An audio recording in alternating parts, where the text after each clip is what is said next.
3. விக்ரமாதித்தன் தலைநகர் அமைத்த கதை.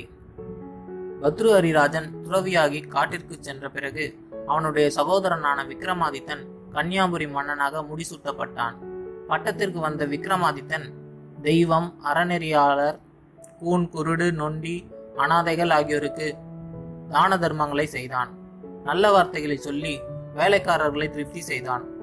மந்திரி பிரதானிகளிடம் சுமூகமாக நடந்து அவர்கள் நம்பிக்கையை பெற்றான். இவ்விதம் இருந்து வரும் நாளையில் விக்ரமாதித்தன் தன் பிரதம மந்திரியான பட்டியை அழைத்து, பட்டி, நாம் ஆட்சி செய்யும் பூமி மிகவும் சிறியதாய் இருக்கிறது. இன்னும் பல நாடுகளை சம்பாதித்து நம் பெயர் உலகம் முழுவதும் பரவும் வகையில் நாம் பரிபாலனம் செய்ய வேண்டும். காதவழிக்கு காதவழி நீளம் அகலம் கொண்ட விசாலமான தலைநகர் ஒன்றை நிறுவி அதிலிருந்து ஆட்சி புரிய வேண்டும். அத்தகைய நம் தலைநகரின் அருகில் ஒரு நதியும் தேவ சன்னிதானங்களும் அமைய வேண்டும். நீ புறப்பட்டு சென்று அதற்கு தகுதியான இடத்தை அறிந்து வா என்று சொல்ல பட்டி அரசனிடம் விடை பெற்றுக் கொண்டு புறப்பட்டான். வசனகிரி என்ற மலைச்சார்பிலே குணவதி ஆற்றின் கரையோரமாக பட்டி வரும்போது காட்டிலே ஒரு அதிசய ஸ்தலம் தென்பட்டது.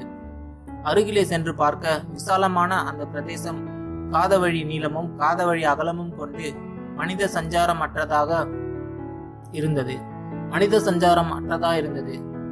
அங்கு அநேக ஆல விருஷங்களும் தடாக கரையும் பத்ரகாளி அம்மனின் பொய்கை ஸ்தலங்களும் நிறைந்திருந்தன. அங்கு இருந்த பொய்கையின் கரையில் பத்திரகாளி அம்மனுக்கு ஒரு கோயில் இருந்தது.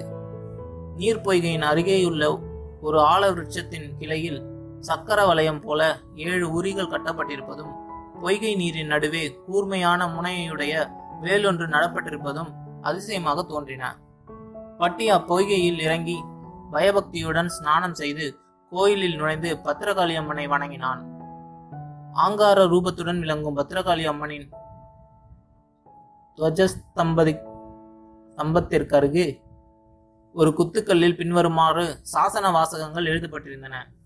எவனொருவன் எந்த குலத்தில் பிறந்தவனாயிருந்தாலும் இப்பொய்கையில் ஸ்நானம் செய்து நேம நிஷ்டைகளுடன் இதோ நிற்கும் ஆல விருட்சத்திலிருந்து தொங்கும் 7 உரிகளையும் ஒரே வெட்டில் வீழ்த்தி அவைகள் கீழே விழுவதற்குள் ஆகாய மார்க்கமாக பொய்கையின் நடுவில் இருக்கும் வேல் முனையில் பாய்கிறானோ, அத்தகைய வல்லமைசாலிக்கு தேவி பிரத்யட்சமாகி சகல சௌபாக்கியங்களையும் அருளி ஆசீர்வதிப்பாள். அவனே 56 தேச அரசர்களையும் வெற்றி கொண்டு அனைவருக்கும் அதிபதியாகி அரசாளுவான்.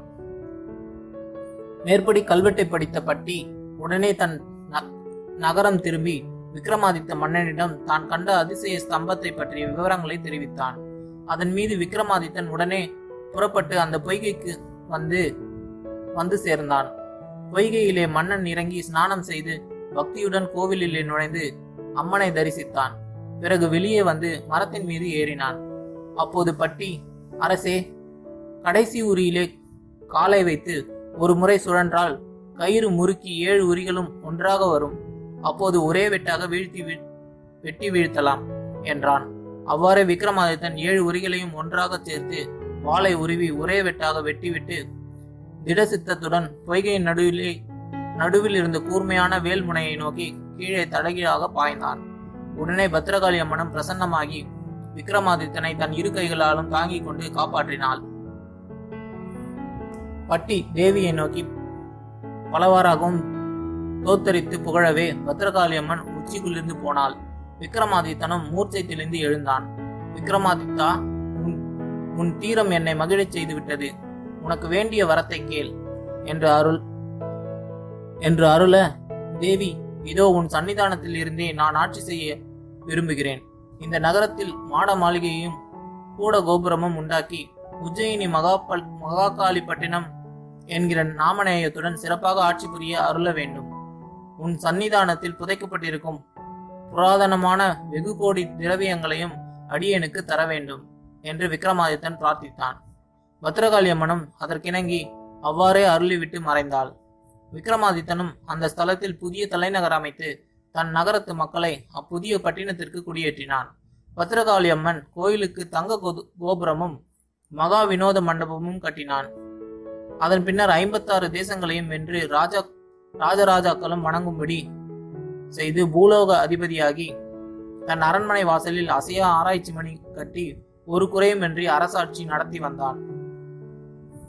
4. அதிசய சிம்மாசனத்தை அடைந்த கதை. விக்ரமாதித்த மகாராஜன் சகல கலைகளிலும் விற்பன்னனாகி தன் பட்டணத்தை தலைநகரமாக்கினான். அவனுடைய பேரும் புகழும் நாற்புறமும் பரவின. அவனை கொண்டாடாதோர் பூ உலகத்தில் யாரும் இல்லை. வான்முகட்டையும் கடந்து கலைசேகரன் என அவனுடைய கீர்த்தி தேவலோகத்திலும் பரவியது. அந்த நாளில் விஸ்வாமித்திரர் கடுந்தவம் செய்து வந்தார். முனிவரின் கடும் தபசினால் தேவலோகத்தில் பதவிக்கே ஆபத்து வந்துவிடும் போலாகிவிட்டது. விஸ்வாமித்திரரின் தவத்தை கலைத்து தன் பதவியை நிலைநிறுத்திக் கொள்ள விரும்பிய இந்திரன் தேவலோக நடன மாதர்களான ஊசி, ரம்பை இருவரையும் அழைத்தான். பூ உலகத்திற்கு அவர்களில் ஒருத்தியை அனுப்பி முனிவரின் தவத்தை கலைக்க விரும்பினான். விஸ்வாமித்திரர் கடும் தவத்தில் ஈடுபட்டிருக்கிறார். அவர் தவம் வெற்றி பெறக்கூடாது. அவருடைய ஏகாக்கிரக சிந்தையை கலைத்துவிட வேண்டும். நடனக்கலை யாருடைய சிந்தையையும் கவர்ந்துவிடும். உங்கள் இருவரில் நடனக்கலையில் எவள் சிறந்தவளோ புறப்பட்டு செல்ல வேண்டும். விஸ்வாமித்திரரின் தவத்தை கலைப்பதில் வெற்றி பெறுபவளுக்கு விலைமதிக்க ஒண்ணாத பரிசு நான் கொடுப்பேன் என்று தெரிவித்தான் தேவேந்திரன். சொன்ன வார்த்தைகளை கேட்ட ஊர்வசி, பிரபு, என்னை விட நடனக்கலையில் சிறந்தவர் யார் இருக்கிறார்கள்? என்னை புறப்பட்டு போக அனுமதியுங்கள் என்று வேண்டினாள். ரம்பை அதற்கு சளைத்து விடவில்லை. சுவாமி, எல்லா கலைகளையும் முறையாக பயின்று இணையற்றவள் என்று தேர்ச்சி பெற்றிருக்கும் என்னை விட்டு வேறு ஒருத்தி போவதற்கு அனுமதிப்பீர்களா என்று கேட்டாள் ரம்பை. நடன கலையில் எவள் சிறந்தவள் என்பது பற்றி அவ்விரு நடன அப்சரசுகளிடையே தோன்றிய தகராறை தேவேந்திரனால் தீர்த்து வைக்க முடியவில்லை. இருவரும் தானே சிறந்தவள் என்று பிடிவாதம் செய்தார்கள். ஒருத்தியை புறக்கணித்து மற்றவளை அனுப்பி மனக்கசுப்பை உண்டாக்கி கொள்ள இந்திரன் பிரியப்படவில்லை. ஆகவே மறுநாள் இந்திர சபையில் இருவருடைய நடனத்திற்கும் போட்டி வைக்க ஏற்பாடு செய்தான். நடனத்தில் வெல்பவளுக்கு பாரிஜாத மாலை வெற்றி சின்னமாக அணிவிக்கப்படும் எனவும் அறிவிக்கப்பட்டது. சபையிலே சகல விற்பனனான தேவர்களும் கந்தர்வர்களும் நிறைந்தார்கள். முதலில் ரம்பை நடனம் ஆடினாள். அடுத்தபடியாக ஊர்வசி ஆடினாள். பிறகு இருவரும் சேர்ந்து ஆடினார்கள். இருவருடைய நடனத்திலும் அப்பழுக்கு சொல்ல முடியவில்லை. அவர்கள் இருவரில் சிறந்தவர் யார் என்று தேர்ந்தெடுக்க முடியாமல் தேவர்கள் அவஸ்தைப்பட்டார்கள். இவ்விதம் அவர்கள் திண்டாடி கொண்டிருக்கையில் நாரதர் எழுந்திருந்து, தேவேந்திரா, இங்கு கூடியிருக்கும் தேவர்களாலும் கந்தர்வர்களாலும் இவர்களில் சிறந்தவரை பொறுக்க முடியாது. பூலோகத்திலே உஜ்ஜயினி மகாகாளி என்றொரு பட்டணம் உண்டு. அந்நகரத்தில் விக்ரமாதித்த ராஜன் நீதி நெறி வழுவாது ஆண்டு வருகிறான். அவன் சகல கலைகளிலும் தேர்ச்சி பெற்றவன். பரதநாட்டியங்களின் நுட்பங்களை அறிந்தவன். அவன் ஒருவனே ஊர்வசி, ரம்பை இவர்களில் சிறந்த நடனக்காரியை பொறுக்கி எடுக்கும் திறமை வாய்ந்தவன். உடனே மாதவியை அனுப்பி விக்ரமாதித்தனை அழைத்து வர ஏற்பாடு செய் என்றார். இந்திரனும் தன் தேர்ப்பாகனான மாதலியை வரவழைத்து, மாதலி, பூ உலகத்திற்கு நம் விமானத்தில் சென்று உஜ்ஜயினி பட்டணத்தை ஆண்டு வரும் விக்ரமாதித்த பூபதியை நான் அழைத்து வர சொன்னதாக தெரிவித்து கூட்டி வா என்றான். நர ஜன்மத்தையா தேவலோகத்திற்கு அழைத்து வருவது என்று மாதலி தயங்கினான். ஆனால் அவனுடைய நினைப்பை முறிக்கும் விதமாய் நாரத மகரிஷி, மாதலி, நரஜன்மம் என்று எண்ண தேவையில்லை. நேர்மையாக பாரபட்சமின்றி தீர்ப்பளிப்பதில் தேவர்களை விட நரஜன்மங்கள் தான் மேலானவர்களாய் விளங்குகிறார்கள். விக்ரமாதித்தனோ தேவர்களையும் மிஞ்சக்கூடிய அதிசாமர்த்தியசாலி என்றான். அந்த க்ஷணமே தேவராஜனின் தேர்ப்பாகனாகிய மாதலி விமானத்தில் ஏறிக்கொண்டு பூ உலகிற்கு புறப்பட்டான். உஜ்ஜயினி பட்டணத்தை மாதலி அடைந்து அரண்மனைக்கு சென்றான். அரண்மனை முறைப்படி வணங்கி தான் வந்துள்ள காரியத்தை தெரிவித்தான் தேவசாரதி. அரசே, தேவலோகத்துக்கு இந்திரன் சபையில் நடன மாதர்களான ஊர்வசி, ரம்பை இருவரில் சிறந்தவள் எவள் என தகராறு கிளம்பியுள்ளது. அவர்களுடைய நடன போட்டியை கண்டு தேவாதி தேவர்களாலும் சிறந்தவள் யார் என்பதை சொல்ல முடியவில்லை. நாரத பகவான் தங்களது மேதா விலாசத்தை பற்றி சபைக்கு பிரசங்கித்து தங்கள் ஒருவராலேயே அது தீர்மானிக்க முடியும் என்று தெரிவித்தார். அதன் மீது தேவராஜனும் தங்களை அழைத்து வரும்படி தேவ விமானத்துடன் என்னை அனுப்பி வைத்தார். தங்கள் வரவுக்காக தேவர்கள் காத்திருக்கின்றனர். நீர் வருகிறீரா இல்லையா என்றான் மாதலி. மதிமந்திரி பற்றியும் தன் மகாராஜனை தேவலோகத்திற்கு போய் தன் வீர பிரதாபங்களை நிலைநாட்டி வரும்படி தெரிவித்தான். விக்ரமாதித்தனும் மறுமொழி பேசாது பத்ரகாளி அம்மனை வணங்கி திருநீரும் எலுமிச்சம்பழமும் பெற்றுக்கொண்டு அமராவதி பட்டணத்திற்கு புறப்பட்டான். தேவேந்திரனின் அழைப்பை உதாசீனப்படுத்த முடியுமா? விமானத்தின் தேர்தட்டிலே விக்ரமாதித்தன் தனது வலது காலின் பெருவிரலை வைத்து அழுத்தி கொண்டு இடது காலையும் எடுத்து வைப்பதற்குள்ளாக சட்டென விமானத்தை படுவேகமாக கிளப்பிவிட்டான் மாதலி. நரன் தேவ விமானத்தில் ஏறுவதா என்கிற நினைப்பு தேவசாரதிக்கு இன்னும் இருந்தது. ஆனால் விக்ரமாதித்தன் கீழே விழுந்து விடவில்லை. தேவசாரதியின் கருத்தை யூகித்துக் கொண்டது விக்ரமாதித்தனோ தன் ஒரு காலின் பெருவிரலை தேர்தட்டில் அழுத்தியபடி ஆணி அடித்தது போல் நின்று கொண்டிருந்தான். அவனுடைய சாமர்த்தியத்தை கண்ட தேவசாரதியும் மனம் மாறி தன்னுடைய பிழையை மன்னிக்கும்படி கேட்டுக்கொண்டான். அதன் பின்னர் தேவ விமானம் தேவேந்திரனின் கொலுக்கூடத்தை அடைந்தது. இந்திரனின் சபையிலே அரசனுக்கு தகுந்த ஆசனம் கொடுத்து கௌரவிக்கப்பட்டது. அரசனும் மற்றவர்களுக்கு தன் வணக்கத்தை தெரிவித்து உட்கார்ந்தான். நடன போட்டி ஆரம்பிப்பதற்கு முன் பாரிஜாத மாலை விக்ரமாதித்தன் கையிலே கொடுக்கப்பட்டது. உடனே ரம்பையின் நடனம் ஆரம்பமாயிற்று. அவள் ஆடல் அழகிலே சொக்கி போனார்கள் தேவர்கள். இரண்டாம் நாள் ஊர்வசியின் நடனம் தொடங்கியது. இருவர் நடனத்தையும் கண்டுகளித்த விக்ரமாதித்தன் மறுநாள் அவ்விருவரும் சேர்ந்தாற்போல் நடனமாட வேண்டும் எனவும் மறுநாள் அதை பார்த்துவிட்டு தன் தீர்ப்பை வழங்குவதாகவும் கூறினான். அதன் பிரகாரமே மறுநாள் போட்டி நடனத்திற்கு ஏற்பாடாயிற்று. அன்றைய தினம் அதிகாலையில் விக்ரமாதித்தன் ஒருவரும் அறியாதபடி நந்தவனம் சென்று தேவலோகத்துக்கு புஷ்பங்களை பறித்து 2 பூச்செண்டுகள் கட்டி 2லும் வண்டுகளை திணித்து கட்டினான். அப்பூச்செண்டுகளை எடுத்துக்கொண்டு விக்ரமாதித்தன் அன்றிரவு தேவசபைக்கு சென்றான். இரவின் கவர்ச்சி சுருதியோடு நடன போட்டி ஆரம்பமாகும் வேலை வந்தது. ரம்பையும் ஊர்வசியும் இசை பின்னணிகளுடன் இடதுசாரி வலதுசாரியாக நடனமாட சித்தமானார்கள்.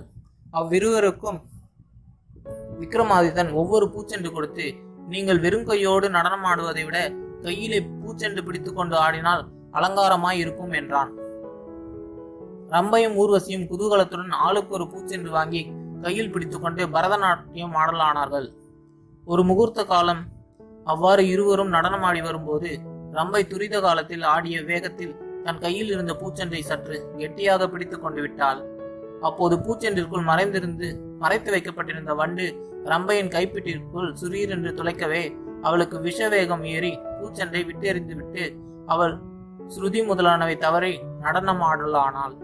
ஊர்வசியோ பூச்செண்டை மிருதுவாக தன் கையில் பிடித்திருந்ததால் வண்டு துளைப்பிற்கு ஆளாகாமல் ஸ்ருதிலயத்துடன் ஆடிக்கொண்டிருந்தாள். அவ்விருவரின் சூஷமங்களையும் அறிந்து கொண்ட விக்ரமாதித்தன் சீக்கிரமாக எழுந்து நின்று சபையை நோக்கி, ஊர்வசியின் நடனமே நுட்பமானது, ஊர்வசியே ஜெயித்தவள், ரம்பை தோற்றவள் என்றான். அது எப்படி என்று தேவேந்திரன் கேட்கவே நடனமாதர் இருவரையும் விக்ரமாதித்தன் நோக்கி, உங்கள் கையில் கொடுத்த பூச்செண்டுகள் எங்கே என்று கேட்டான். ஊர்வசி பூச்செண்டை திருப்பிக் கொடுத்தாள். ரம்பையோ முகம் சுளித்து நின்றாள். அப்போது பூச்செண்டிற்குள் இருந்த வண்டை விக்ரமாதித்தன் எடுத்து காண்பித்து, இந்த பூச்செண்டை ஊர்வசி மிருதுவாக கையில் பிடித்துக் கொண்டு ஆடினபடியால் வண்டு கொட்டாமல் செவ்வையாக நடனம் செய்தாள். ரம்பையோ ஆட்டத்தின் நடுவே முரட்டுத்தனமாக பூச்செண்டை பிடித்ததால் வண்டு கொட்டியது. அதன் வேதனையால் அவளுடைய நடனத்தின் லயிப்பு மாறிவிட்டது. அதனால் ஊர்வசியே ஜெயித்தவள் என்றான். ஊர்வசி சிறந்த நடனமாது என்ற தீர்ப்பை கேட்டதும் தேவேந்திர சபை ஆனந்தத்தால் ஆரவாரம் செய்தது. ஏனெனில் எவள் சிறந்தவள் என்பதை தேவர்களால் நிதானிக்க முடியாமல் இருந்து வந்தது இத்தனை காலமும்.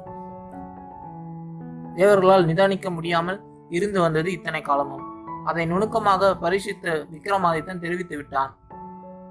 தேவேந்திரன் அவனை நோக்கி, நராதிபதியே, இவருடைய நடன அபியாசத்திலும் வித்தை சிறப்புகளிலும் வித்தியாசம் ஒன்றும் காண முடியாதே. ஊர்வசிதான் பூச்செண்டை மென்மையாக பிடித்திருந்தாள் என்பது ஒன்றே அவளுடைய வெற்றிக்கு போதுமான காரணமாகுமா? விளக்க வேண்டும் என்று கேட்டான். தேவேந்திரா, நடனத்திலே முக்கியமாக கவனிக்கப்பட வேண்டியது அங்க அசைவுகளே. வசந்தராஜன் எழுதியுள்ள நாட்டிய சாஸ்திரத்தில் பின்வருமாறு சொல்லப்பட்டிருக்கிறது. நாட்டியத்திலே பயிற்சியை காட்டிலும் இயற்கையான பாவமே முக்கியமானது என்று அக்கலையில் பெரியோர் கூறுவார். பாதங்களை எடுத்து வைப்பதில் மென்மை முக்கியம். பாதத்தை மிகவும் உயரமாகவோ தாழ்மையாகவோ இல்லாமல் ஒரே சீராக அசைப்பது அவசியம். முகபாவம், கைகால்களின் அசைவு, இடுப்பின் நெளிவு, காதுகள் ஆகியவை இயற்கையாகவே அமைய வேண்டும். முகத்தின் தோற்றமும் நெஞ்சம் விம்மி புடைத்து வடிதலும் பார்வைக்கு ரம்யமாக இருக்க வேண்டும். மேலும் ஆட்டத்தை தொடங்கும் முன்பாகவே ஆடுபவர் எந்த அவஸ்தை என்பதை அதற்கென்று வகுக்கப்பட்ட தோற்றத்தின் மூலம் உணர்த்த வேண்டும். சதுரம் என்னும் அவஸ்தையை உணர்த்த அவயங்கள் ஒழுங்காக இருக்க வேண்டும். சமபாதம் என்பதை உணர்த்த பாதம், கைகள் அள்ளிக்கொடி போன்று துவண்டு இருத்தல் வேண்டும். இவைகளே நாட்டியத்தின் ஆரம்பத்தில் இருக்க வேண்டிய பொதுவான தோற்றம். இதற்கேற்ப அவளுடைய உடல் தோற்றமோ சரத்கால சந்திரனை போன்ற அழகிய முகம், நீண்ட கண்கள், தோளில் இருந்து சரிந்து தொங்கும் கைகள், உயர்ந்து உறுதியான இளம் நெஞ்சகம், வழவழவென்று மிருதுவான விழாப்பாகம், கைப்பிடியில் அடங்கும் இடை, வளைந்த விரல்களுடைய பாதம், இவ்வாறு நிருத்தியாசாரிகள் வகுத்தபடி அமைந்திருக்க வேண்டும். ஆட்டத்தின் முடிவில் அவளுடைய உடல் இருக்க வேண்டிய தோற்றமோ பின்வருமாறு சொல்லப்பட்டிருக்கிறது. இடது கை இடுப்பிலே வைத்திருக்கப்பட வேண்டும்.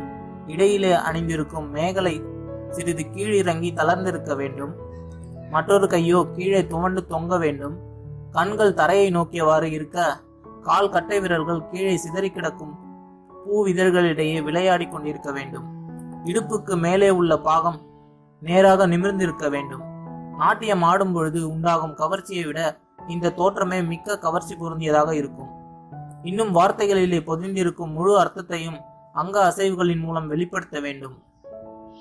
பாதங்கள் லயம் தவறாது எடுத்து வைக்கப்பட வேண்டும். ரசபாவம் முறைப்படி எடுத்து காட்டப்பட வேண்டும். நடிப்பு கைகளின் உதவியால் மென்மையாக இருக்க வேண்டும். நாட்டிய சாஸ்திரத்தில் கூறப்பட்ட இவ்விதிகளின் மூலம் ஊர்வசியே சிறந்த நடனமாது என்பதை அறிந்து கூறினேன். இவ்விதம் விக்ரமாதித்தன் கூறியதை கேட்ட இந்திரனும் மற்ற தேவர்களும் களிப்புற்று அவனை புகழ்ந்தார்கள். அவனுக்கு அநேக பரிசுகளும் ஆபரணங்களும் கொடுத்து இந்திரன் கௌரவித்தான். அவைகளுடன் ஈடு இணையற்ற நவரத்தினங்கள் பதிக்கப்பட்ட ரத்தின சிங்காசனம் ஒன்றையும் பரிசாக அளிப்பதாக சொல்லி பொக்கிஷத்தில் இருந்த அதை கொண்டு வரும்படி கணநாதர்களுக்கு கட்டளையிட்டான் தேவேந்திரன். அந்த நவரத்தின சிம்மாசனத்தை 32 படிகளும் ஒவ்வொரு படிக்கும் ஒரு பதுமையும் இருந்தன. சிம்மாசனத்தில் ஏறுவதானால் பதுமைகளின் தலையில் காலை வைத்துத்தான் ஏற வேண்டும். அந்த அதிசய சிம்மாசனம் முன்பு கைலாயத்தில் இருந்து தேவேந்திரனுக்கு இந்திர பட்டம் கட்டிய போது கொடுக்கப்பட்டதாகும். 32 பதுமைகள் உள்ள விசித்திரமான அந்த சிம்மாசனத்தை விக்ரமாதித்த மகாராஜனுக்கு தேவேந்திரன் பரிசளித்து, பூபதியே, இந்த சிம்மாசனத்தில் நீ ஏறி அமர்ந்து 1000 வருஷங்கள் வரை ஏறின சிம்மாசனம் இறங்காமல் ராஜ்ய பரிபாலனம் செய்து வருவாய் என்று வரப்பிரசாதமும் கொடுத்தான். தேவராஜன் அளித்த இதர பரிசுகளையும் விக்ரமாதித்தன் மனமகிழ்ச்சியுடன் பெற்றுக்கொண்டு அநேக ஆசீர்வாதங்களையும் அடைந்து தேவலோகத்தாரிடம் விடைபெற்றுக் கொண்டு சிம்மாசனத்துடன் தேவ விமானம் ஏறி உஜ்ஜயினி மகாகாளி பட்டினத்திற்கு வந்து சேர்ந்தான். 5. நாடு 6 மாதம் காடு 6 மாதம் ஆளத் தொடங்கிய கதை. அப்பால் விக்ரமாதித்தன் நவரத்தின சிம்மாசனத்தை தன் கொலுக்கூடத்திலே ஸ்தாபித்து விட்டு இந்திரலோகம் போய் வந்த கதையை ஆதியோடந்தமாக தெரிவித்தான். அப்போது மதிமந்திரியான பட்டி, அரசே, ஏறின சிம்மாசனம் இறங்காமல் 1000 வருடம் அரசாலும் வரம் பெற்று வந்தீர்கள். 1000 வருஷம் ஆயுள் பெற்று வந்தீர்கள். எனக்கும் அம்மாதிரி வரம் பெற்று வந்தீர்களா என்று கேட்டான். அதை கேட்ட அரசன், பட்டி, உன்னை நான் மறந்து விட்டேனே என்று சொல்லி மிகவும் வருந்தினான். கவலைப்படாதீர்கள் என்று சொல்லிவிட்டு புத்திசாலியான பட்டி 2000 வருஷங்கள் வாழும்படியான வரம் பெற வேண்டுமென நினைத்து 32 ஆயுதங்களையும் தரித்து இரவு 10 நாழிகைக்கு மேல் குலதெய்வமான பத்திரகாளி அம்மன் கோவிலுக்கு சென்றான். அவன் சென்ற சமயம் தேவி நகர் ஊர்வலம் சென்றிருந்தாள். ஆகவே அவன் சன்னிதானத்தில் தோத்திரம் செய்து கொண்டு நின்றான். அப்போது பத்திரகாளி அம்மனும் திரும்பி வந்து அவனை பார்த்து, பட்டி, இந்த அர்த்தராத்திரியில் இங்கு வந்ததன் நோக்கம் என்ன? சொல் என்று கேட்டாள். பட்டி அவள் பாதங்களில் விழுந்து வணங்கி, தேவி, என் சகோதரன் விக்ரமாதித்தன் தேவலோகம் சென்று வரும்போது இந்திரனிடம் 1000 வருடம் அரசாட்சி செய்ய வரம் பெற்று வந்துள்ளான். அடியேன் தங்களை தவிர வேறு யாரையும் சரணடைந்ததில்லை. ஆகவே என் மீது கருணை கொண்டு எனக்கு 2000 வருடம் ஜீவித்திருக்க அருள் புரிய வேண்டும் என்று பிரார்த்தித்தான்.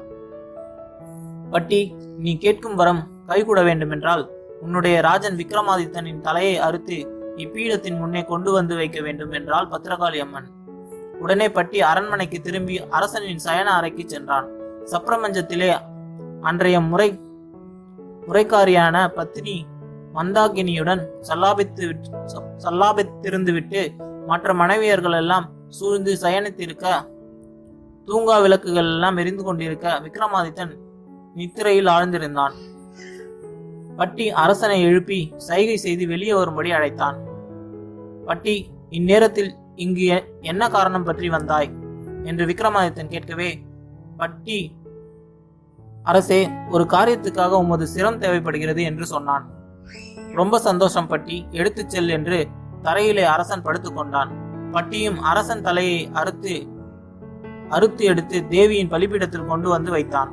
அப்போது பத்ரகாளி அம்மனும் மனம் மகிழ்ந்து அவன் விரும்பி கேட்ட 2000 ஆண்டு ஆயுளையும் மற்றும் அநேக மகிமைகளையும் அவனுக்கு அளித்தாள்.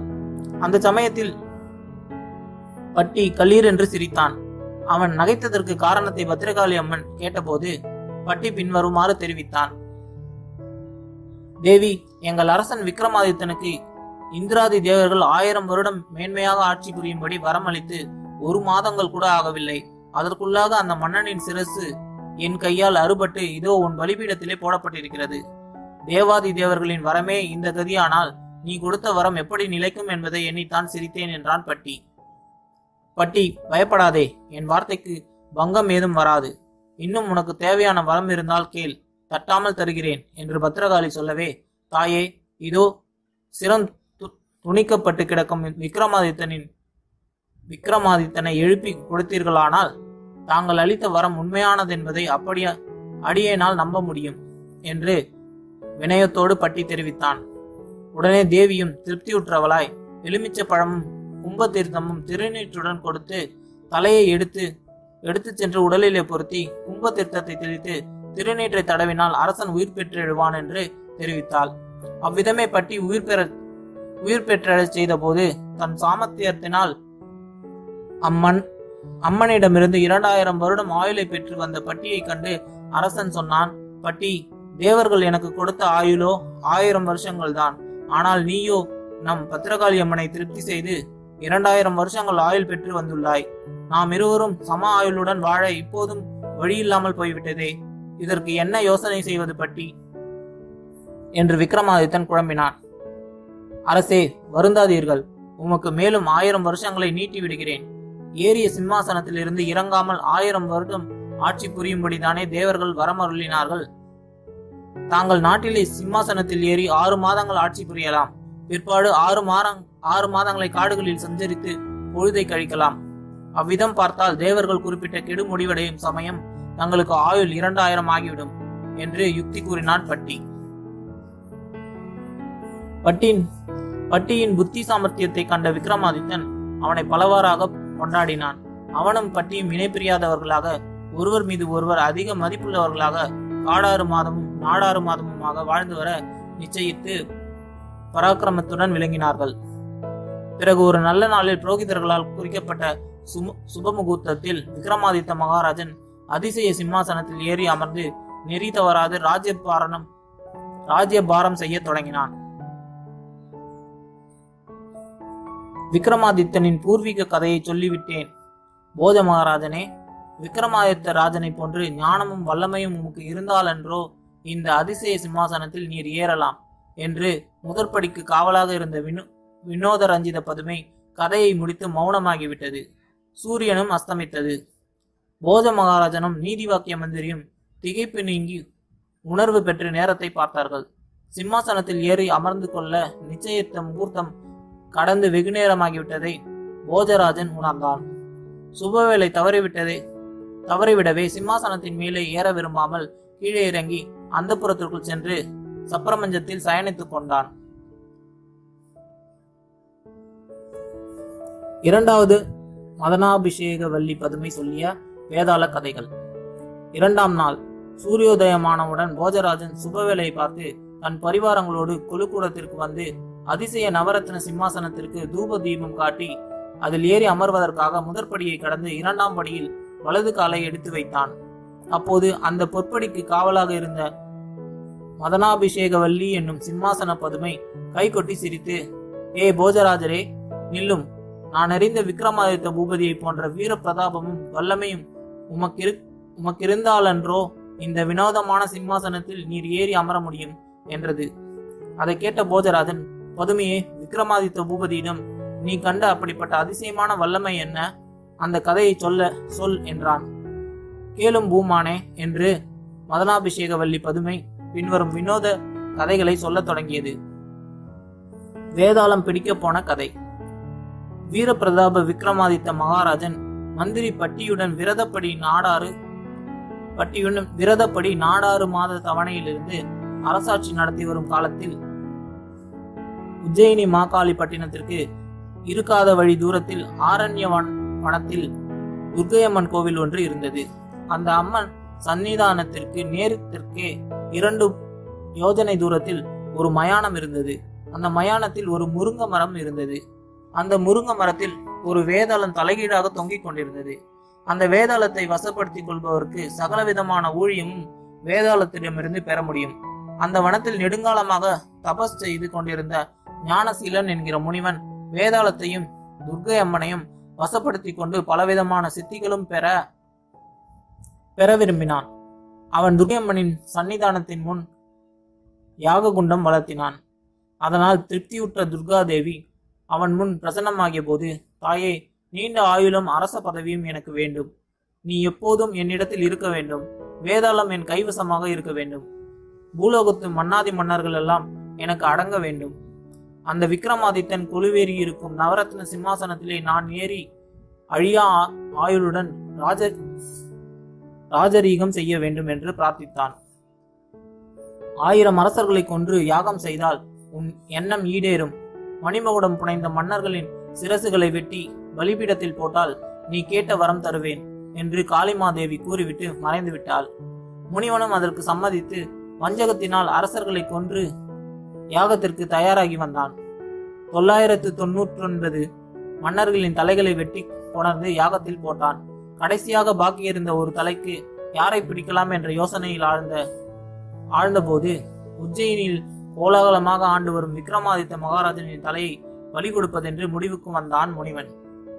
அதன் பின்னர் முனிவன் கபடமாக விக்ரமாதித்தன் சபா மண்டபத்தை அடைந்து ஒரு மாதுளங்கனியை கொடுத்தான்.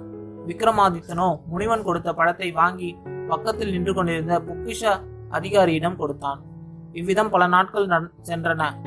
தினமும் முனிவன் வருவதும் பழம் கொடுப்பதுமாகவே இருந்தது. ஒரு நாள் முனிவன் பழம் கொடுத்து விட்டு சென்ற பிறகு விக்ரமாதித்தன் அதை வழக்கம் போல் பொக்கிஷ அதிகாரியிடம் கொடுக்கவில்லை. பொக்கிஷ அதிகாரி ஏதோ காரியமாக வெளியே சென்றிருந்தான்.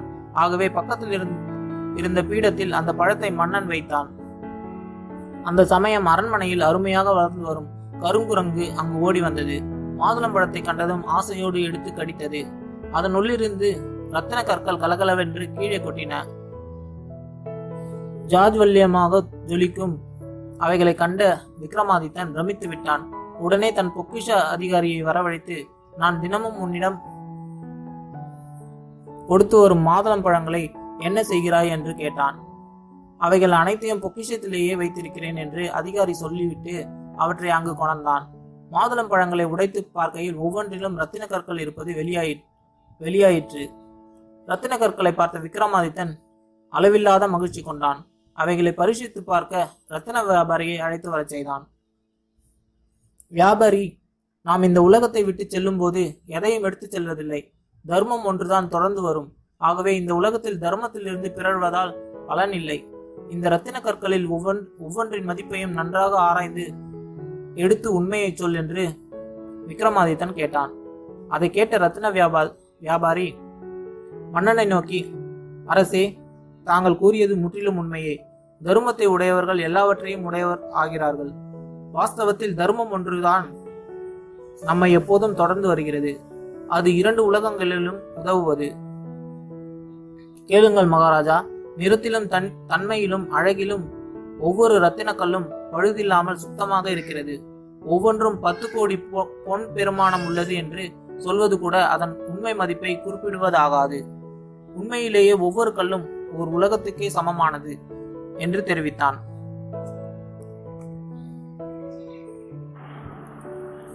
விக்ரமாதித்த பூபதி பெருமகிழ்ச்சி கொண்டான். ரத்தின வியாபாரிக்கு அநேக ஆடையாபரணங்களை பரிசாக வழங்கி மரியாதை செய்தான். பிறகு அத்தகைய மாதுளங்கனிகளை கொடுத்த முனிவனை விசாரியாமல் போனோமே என்று அவன் வருந்தினான். மற்றொரு சமயம் முனிவன் வழக்கம் போல மாதுளங்கனியோடு வந்தபோது முனிவனுக்கு பொற்பிடம் அளித்து அதில் அமரச் செய்து உபச்சாரங்கள் செய்தான் விக்ரமாதித்தன். முனிவரே, தாங்கள் மாதுளங்கனிகள் மூலம் எனக்கு அளித்திருக்கும் ரத்தின கற்கள் ஒன்றின் மதிப்பு கூட என் ராஜ்யம் ஈடாகாது. அப்படி இருக்க கோவனாண்டியாக உள்ள தாங்கள் எதற்காக எனக்கு இத்தனை ரத்தின கற்களை பரிசீலிக்க வேண்டும்? இந்த காரணத்தை எனக்கு தெரிவிக்க வேண்டும் என்று விக்ரமாதித்தன் வேண்டிக் கொண்டான். புவிமன்னா, இம்மாதிரியான விஷயங்களை பற்றி பகிரங்கமாக பேசுவது முறையல்ல.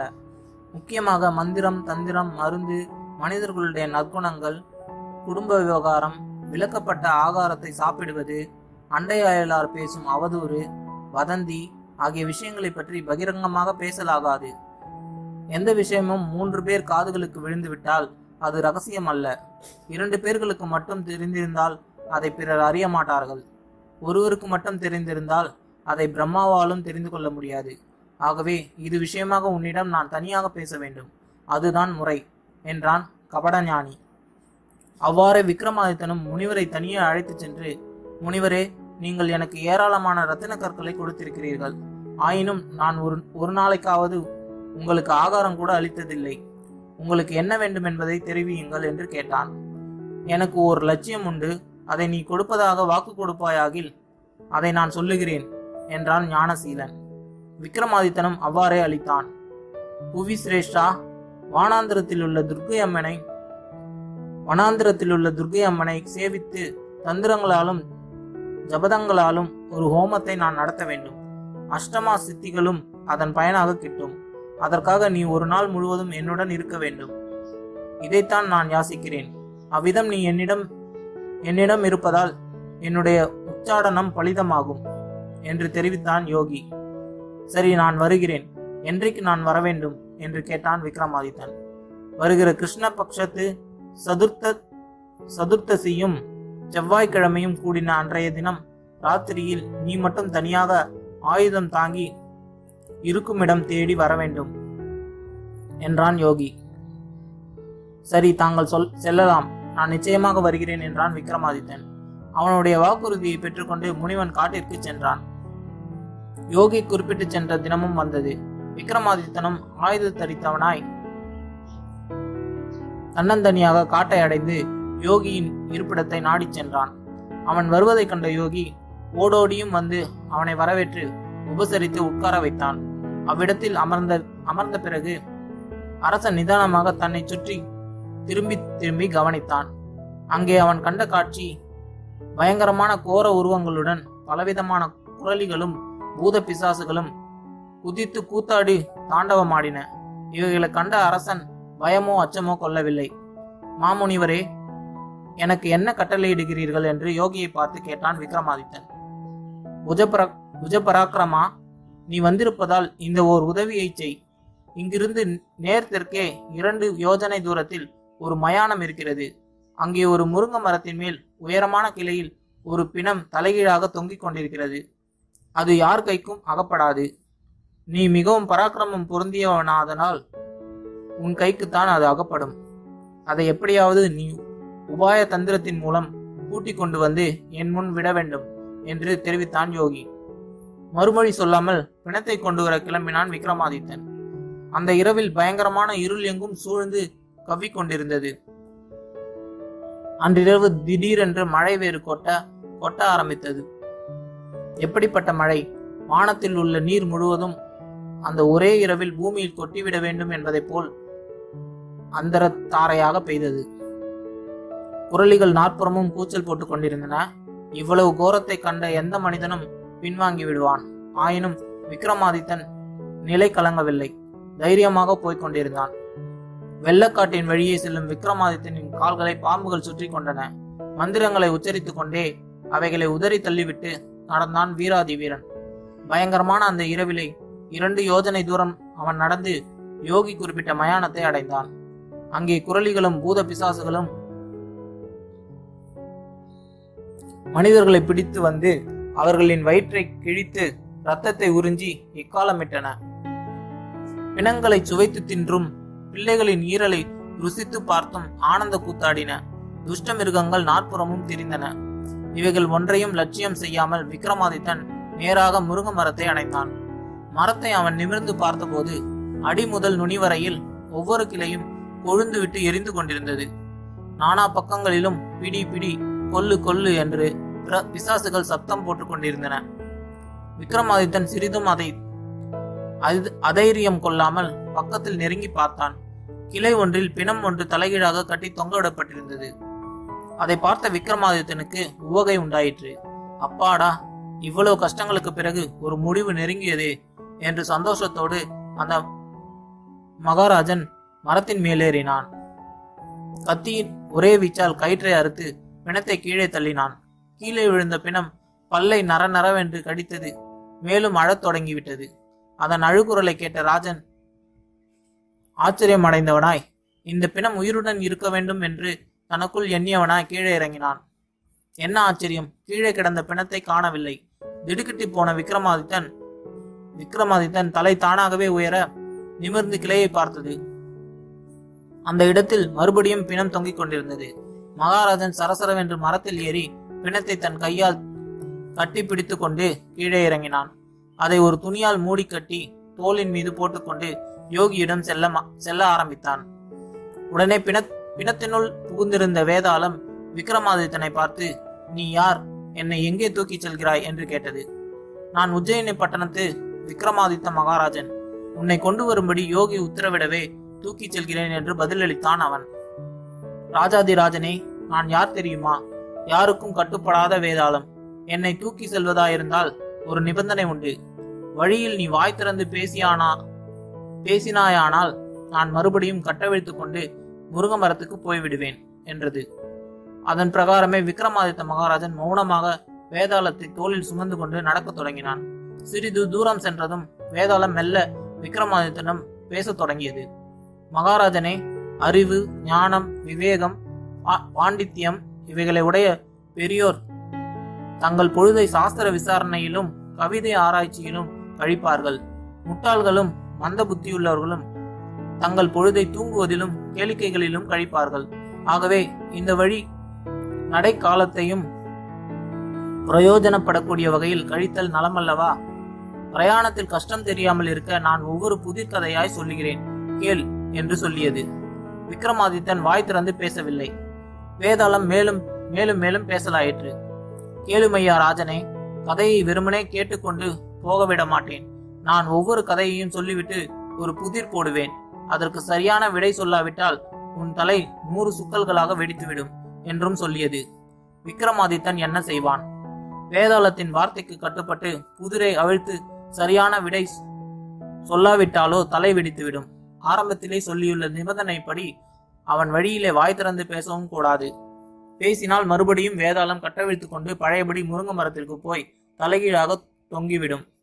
பார்த்தான் விக்ரமாதித்த மகாராஜன். திரும்பவும் முருங்க மரத்தை அடைந்து மரத்தில் ஏறி வேதாளத்தை கட்டிப்பிடித்து தோளில் சுமந்து கொண்டு வர முடியும் என்ற தைரியம் ஏற்பட்டது. ஒவ்வொரு முறையும் வேதாளம் ஒரு கதையை சொல்லி புதிர் போடும்.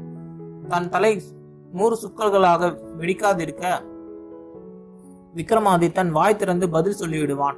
உடனே வேதாளம் முருங்க மரத்துக்கு போய்விடும். இவ்விதம் 24 முறைகள் வேதாளம் விக்ரமாதித்தனுக்கு புதிர்கதைகள் சொல்லியது. ராஜனும் சளைக்காமல் திரும்ப திரும்ப முருங்க மரத்தை அடைந்து வேதாளத்தை பிடித்து கட்டி தூக்கி வந்தான்.